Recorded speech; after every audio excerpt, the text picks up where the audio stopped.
ডিগবৈত 1 জানুৱাৰীৰ পৰা অনুষ্ঠিত হ'ব নাজিৰা টিং তামুলী পৰ্যটন উৎসৱ।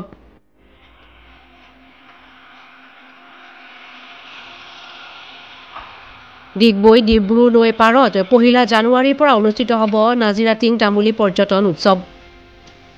ডিগবৈৰ বিধায়ক সুৰেন ফুকনৰ তৎপৰতাত বৰ্ণাঢ্য কাৰ্যসূচীৰে অনুষ্ঠিত হ'ব পঞ্চম বাৰ্ষিক পৰ্যটন উৎসৱ।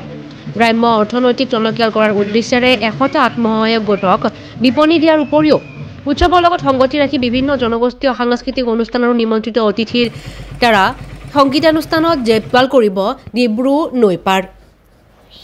নতুন বছৰৰ আগমনৰ পূৰ্বে চলিত ডিচেম্বৰ মাহৰ পৰা ডিব্ৰু নৈ পাৰত অসমৰ বিভিন্ন প্ৰান্তৰ পৰ্যটকসকলে বনভোজ খাবলৈ ভিৰ কৰাৰ পৰিলক্ষিত হৈছে।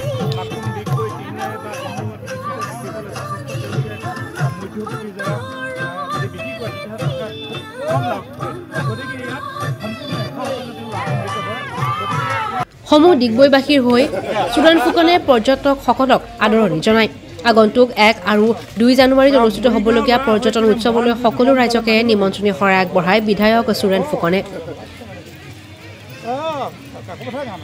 নাজিৰা টিং তামুলী পৰ্যটন উৎসৱ এবাৰ পঞ্চম বাৰ্ষিক।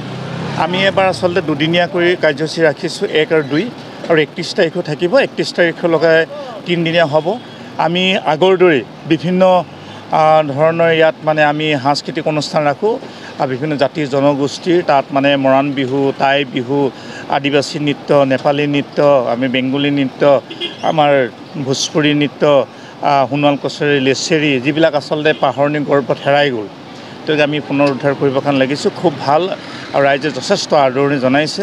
তাৰ উপৰিও গ্ৰাম্য অঞ্চলৰ কিছু মাত্ৰা হ'লেও আৰ্থিকভাৱে সবল হ'বৰ কাৰণে, গ্ৰাম্য অৰ্থনীতিক সবল কৰিবৰ কাৰণে এই অঞ্চলৰ যিসকল আমাৰ আত্মসহায়ক গোট আছে, আত্মসহায়ক গোট 100টি আত্মসহায়ক গোটক আচলতে আমি ইয়াত বিপণী দিবলৈ দিওঁ। তেওঁলোকে নিজে প্ৰস্তুত কৰা সামগ্ৰী আমি বিক্ৰী কৰে বা তেওঁলোকৰ গাঁৱত যিবিলাক ঘৰত বাৰীত যিবিলাক ফল মূল উৎপাদিত হয় বা নিজে বোৱা কাপোৰ ইয়াত বিক্ৰী কৰি যথেষ্ট তেওঁলোকে লাভান্বিত হয়।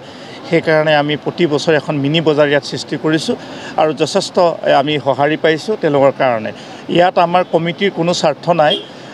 ইয়াত পঞ্চম বাৰ্ষিক হৈছে আৰু এই 5 বছৰৰ যিমানখিনি কালচাৰ প্ৰগ্ৰেম হয় বা এই অনুষ্ঠানটিত যিখিনি অৰ্থ ব্যয় হয়, প্ৰায় এইখিনি গোটেইখিনি মই নিজে ব্যক্তিগতভাৱে কৰোঁ।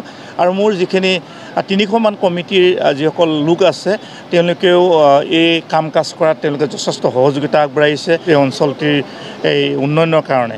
আৰু খুব এখন সুন্দৰ অৰণ্য, এখন খুব পৰিষ্কাৰ নদী আছে।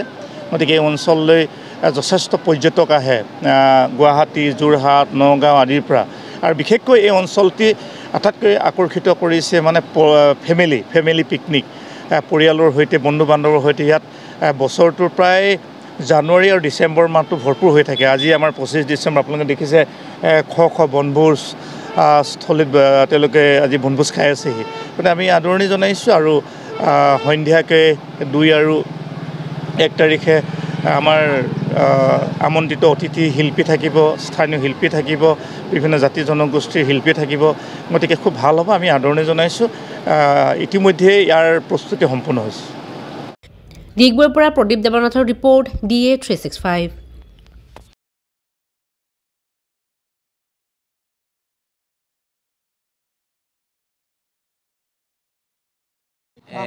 এই নাজিৰা টিঙলৈ যে পিকনিকলৈ আহিছে, কেনেকুৱা লাগিছে এক্সুৱেলি?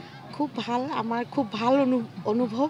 আৰু আমিতো আৰু বিয়া হৈ অহাৰ পৰা ইয়াত পিকনিক সদায় বছৰেকত এবাৰ আহোঁৱেই।